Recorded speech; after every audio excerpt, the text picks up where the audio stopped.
When you're designing your database, guys, normalization plays a very important part. Now, this is the process where you structure your relational database in a way that reduces redundancy and dependency among data. Now, its primary goal is to organize data and minimize duplication, avoid anomalies, and improve data integrity. So when I say anomalies, I'm particularly referring to update, delete, and insert anomalies. It also ensures that data within a table are related. So in a customary table, you cannot have product data unless, for example, it's a foreign key.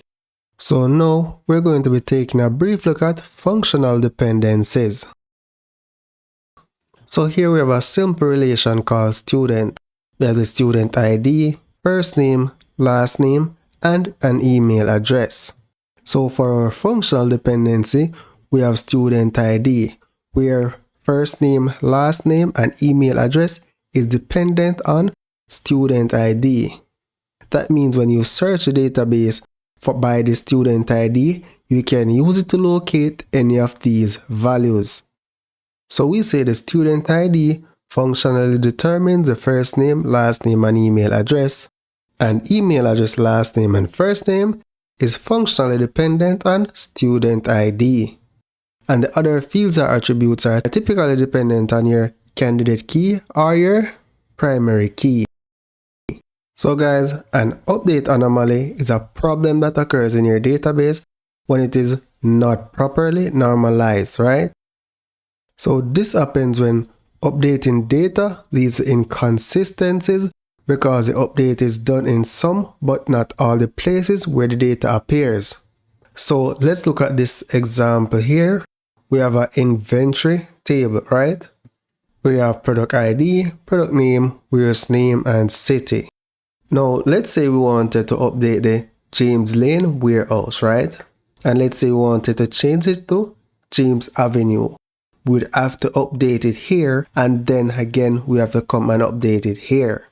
So how do we solve this? We break it out into different tables. So now we have a warehouse table and we have a product table. So if I update the James Lane warehouse name here, once I write my query and reference the warehouse ID, it will get the correct name. So I don't have to go through the entire database and make an update for wherever that James Lane appeared. Because you're going to be having multiple products, right? And if you're supposed to go through your database and make the changes everywhere, you can see where that can become a pain because a database table can have millions of records. You also have insert anomalies. Now here we have the same inventory table again. Now let's say we just wanted to add a product, right? So here the warehouse name is part of the primary key. So if we're supposed to add a new product called microwave with an ID of 104 and we just wanted to add the product, what will happen to the warehouse? We'll be forced to add a value for the warehouse, right? Because it is a part of the primary key.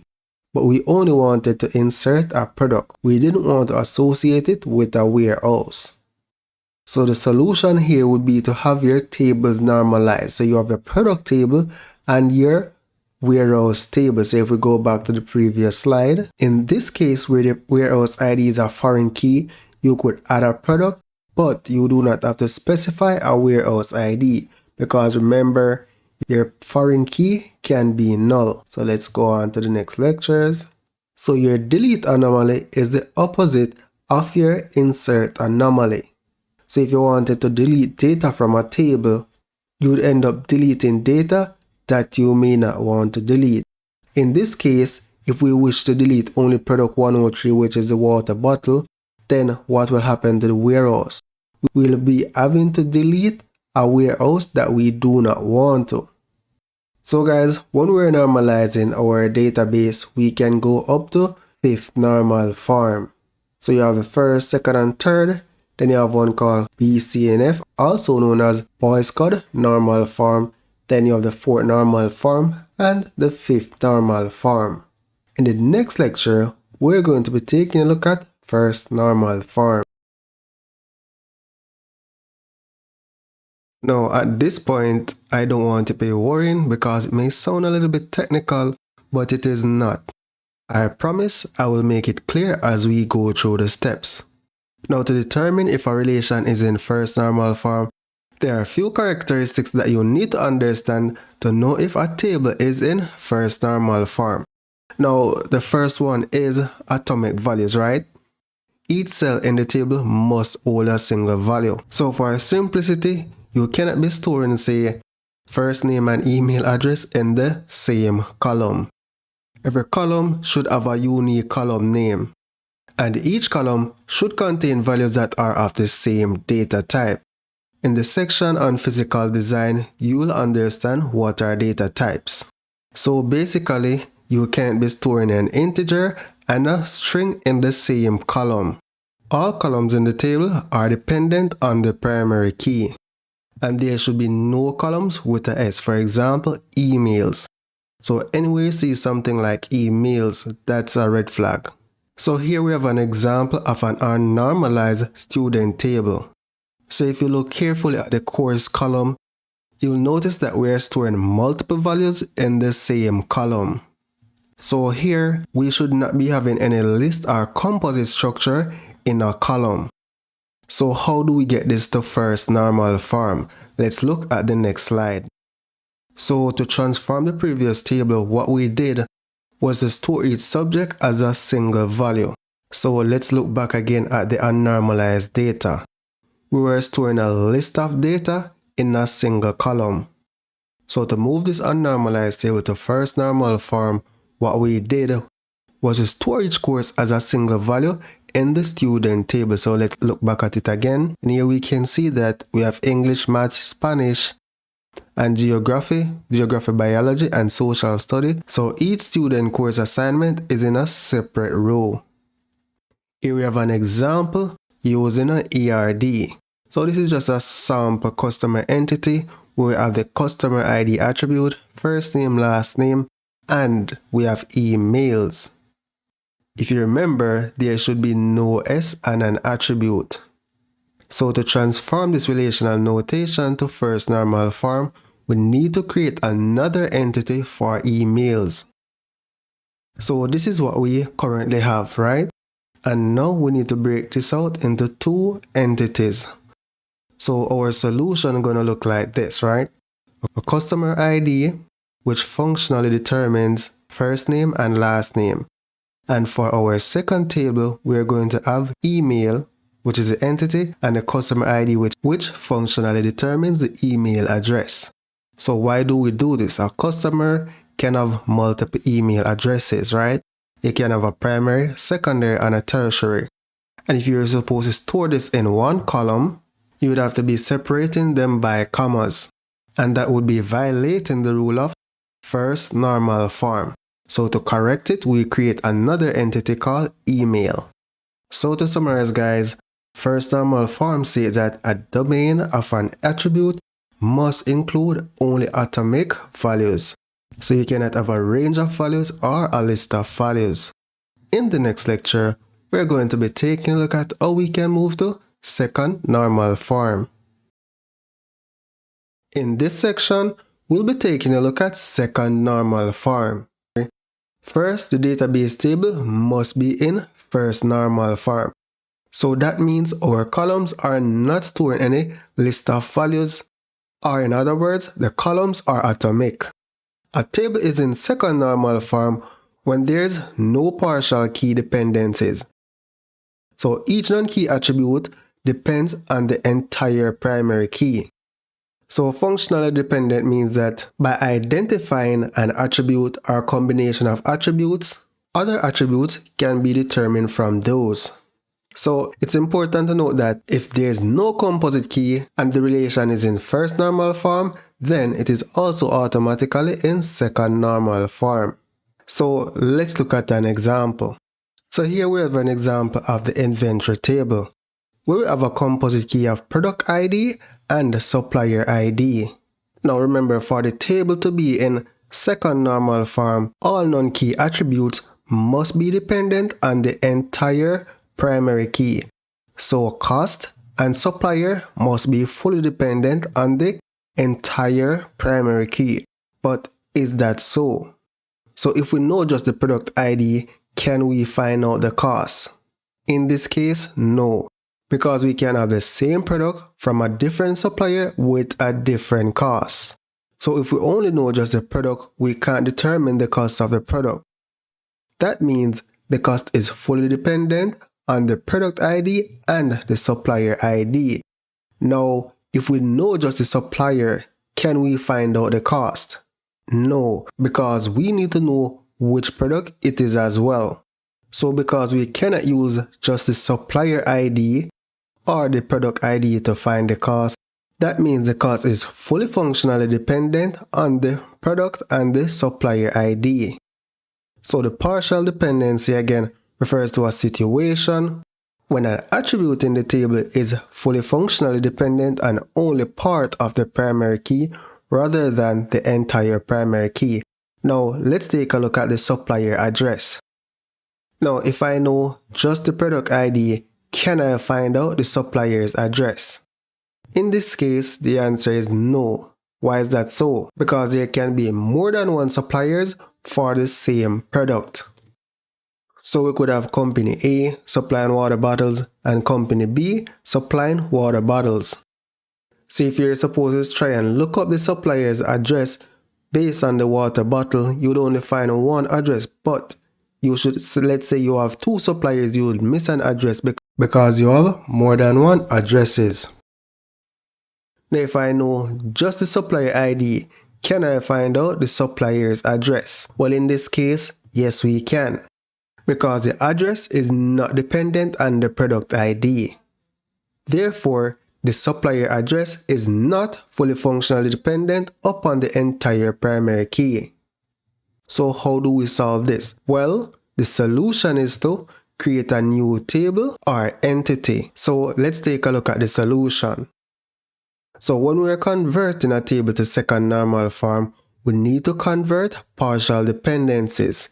And the first step in achieving this is that we create a new table for each primary key attribute that is the determining factor in the partial dependency.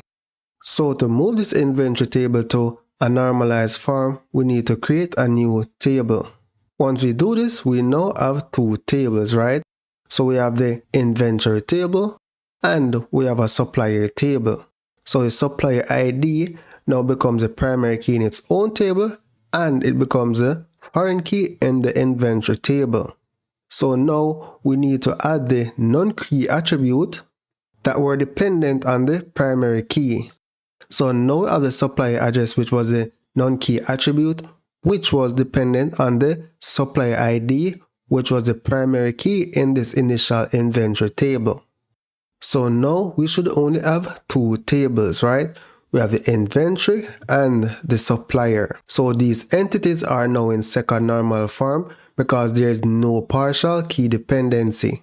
And the supplier ID now becomes a foreign key in the inventory table. So let's go over that one more time. So to move a table to second normal form, we need to get rid of partial dependencies. So in this table, the offending attributes were supplier ID and supplier address, because we can determine the supplier address only by the supplier ID. All keys should be functionally dependent on the entire primary key. That means you should not be able to determine a non-key attribute using part of the primary key. To solve this, we create two entities. So what we did was to create a new table for the primary key and move the non-key attribute that was dependent on the primary key to that table. So now we are in second normal form. So to summarize, if there is no composite key and the relation is in first normal form, the entity is automatically in second normal form. To take a table to second normal form, we address partial dependencies within the table. So no non-key attribute should be partially dependent on part of a primary key within a table. In the next lecture, we'll be taking a look at third normal form. In this lesson, we're going to be taking a look at Third, normal form. Again guys, normalizing your data is transitory. So in order to get to third normal form, first we have to go to first normal form, second normal form, and then third normal form. So to comply with third normal form, a table should be in second normal form, and there is no non-key attribute that functionally determines another non-key attribute. So this is what we call transitive dependency. So let's take a look at this simple example. Here we have an entity called sample. It has attributes A, B, and C. So here we have A, which is a primary key, functionally determines B, and B, which is a non-primary key, functionally determines attribute C. And if you take a look here, B is not a candidate key. So this is how transitive dependencies come about. We have an attribute which is dependent on a non-key attribute. So the solution is to create another entity. So now we have two entities. We have the original sample entity, and then we have sample B entity. So the non-key attribute B, which C was dependent on, now becomes a primary key in its own entity, and is now a foreign key in the sample entity. So here we have another table with employee info. We have the employee ID, name, department, and department manager. So for this table, the employee ID is the primary key, and we have department, which is a non-candidate key, which is determining manager. So the solution is to create another entity for the department. So to achieve third normal form, right, we have to split it into two tables. So here we have the employee info, and then we have the second entity, which is department. So in the department entity, the department attribute becomes the primary key, and in the employee info, it then becomes the foreign key. So to achieve third normal form, what we need to do is create another table for the non-key attribute which was used to determine the other attribute. So in this case, it was department. So we created a table called department and made the department attribute the primary key. And in the employee info table, it became the foreign key. So we no longer have a non-key attribute determining another attribute. Or in other words, we no longer have a non-key attribute dependent on a non-candidate attribute. In the next section, we'll be starting the physical design and implementation of our database.